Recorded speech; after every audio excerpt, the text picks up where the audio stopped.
Assalomu alaykum, hurmatli muxlislar.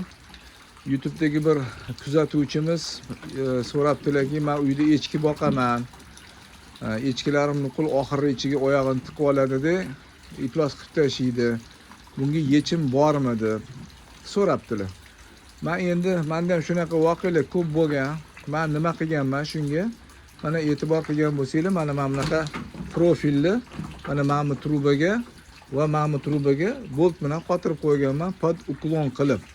Nega pod uklon qilsa, mana shunaqa oyog'ini tiqmas ekan, shunaqa qilsa, boshini ichkariga tortib olmas ekan, ya'ni hashiylarni, boshqalarni ichkariga tortib olmaydi. Tashqariga chiqarishi mumkin.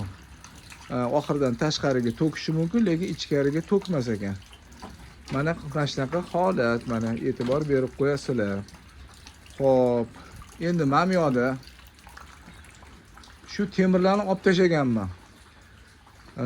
Temirlarni olib tashlaganimning sababi mana bu shoxli qo'chqor kelib qoldi-da uyga.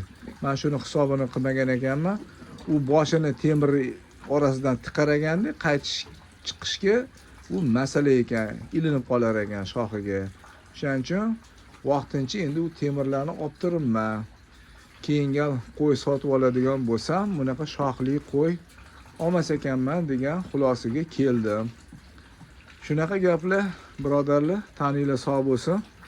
Video manfaatli bo'lgan bo'lsa, duo qilib qo'yasizlar degan umiddaman. Assalomu alaykum va rahmatullohi va barakatuh.